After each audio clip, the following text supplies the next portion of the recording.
Ladies and gentlemen and all variations thereupon, I'm Bridget Mitchell and welcome to my YouTube channel.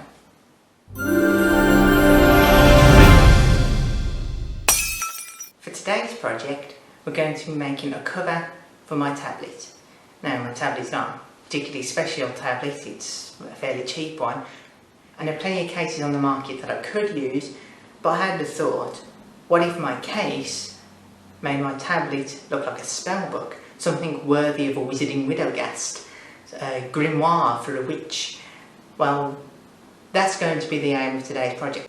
I'm going to try and make it out of as many recycled materials as I can, hopefully predominantly out of cardboard, but I do want the cover to be leather and with some gilding on. Do I have any experience in either leatherworking or gilding? No, in fact I'm a complete amateur at most things, but that's the point of the YouTube channel, that I try these things out for the first time, fail miserably, and pass my experiences off to you so you don't fail miserably. So with that being said, let's get on with the most important part, the design. I had come up with two main designs for the actual grimoire cover. On the one hand, I went for something slightly more magical and mystical, something more natural. Just some little geometric designs with two sort of stylized stars at either end, which surrounds a sort of pagan symbol, something associated in people's consciousness, something associated with magic. On the other hand, there was also a steampunk design that I quite liked, where I haven't gone into very much detail here, but the circles that spiral around would be gears, and there would be little details, a rivet patch that covers part of the leather, and a little pressure gauge with metal around the tips of the case. Now, I really like this idea, but I think the steampunk design would be better for an actual notebook. If for no other reason than the metal clips on the corners might scratch the surface of the tablet. I'm thinking for the tablet I'd go with this design here, the naturalistic one.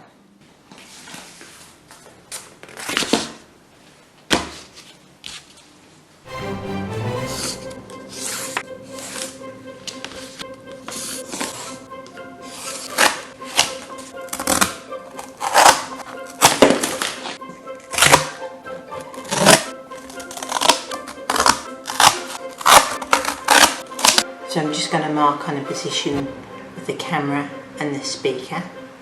We're also going to need to make a cut about a third of the way into the cover so that we can fold this part over and use it to create a stand for the tablet. And the tablet is about 11 centimetres across, so if I do the cut about 2 3/4 of a centimetre in, so about there,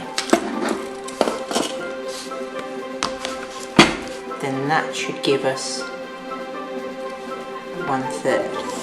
They have to be completely accurate, as long as it's roughly a third.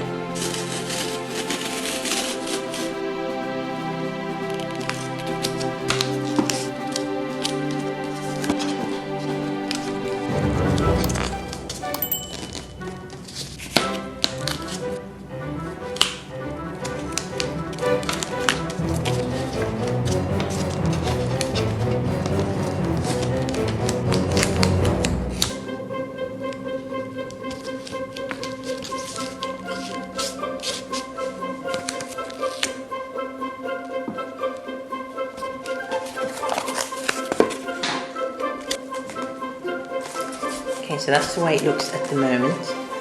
About the size of a notebook, something a wizard would be able to carry with them whilst adventuring. We've got the space there for the camera and space there for the speaker. At the moment it's not held in there properly, so I have to fiddle it around to make sure it's in the right place. But there will be straps that hold it in place. We've got one bend on the cover there, a bend for the spine where I've put an extra piece of card in order to maintain the shape of it and protect it a little. And the reason we have the third bend is this will stay there, and when I want to put it as a stand, you place the clasp across this part, and the extra third there will provide an extra leg of support for it. The next part, potentially the part that's most fun, is putting the actual design on the cover. Now, we're going to have small bits of embellishment around the side with the main motif in the middle, which, as you recall, this design across the front of this. So I'm going to cut that design out into card, into an extra piece of card on the top, and then stick it on so we create a raised area. I might double up on some areas of the front to try and give us some extra dimensionality.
So we've got several pieces cut out and ready to go. Let's apply the glue. This base layer is the most basic layer.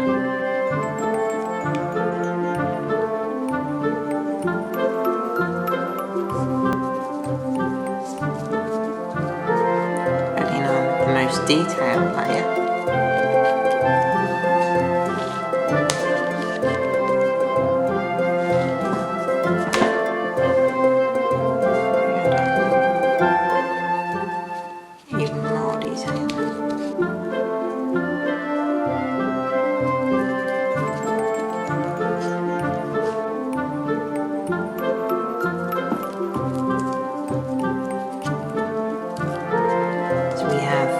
Things raised, this is raised slightly higher, and then this area is raised quite a bit more.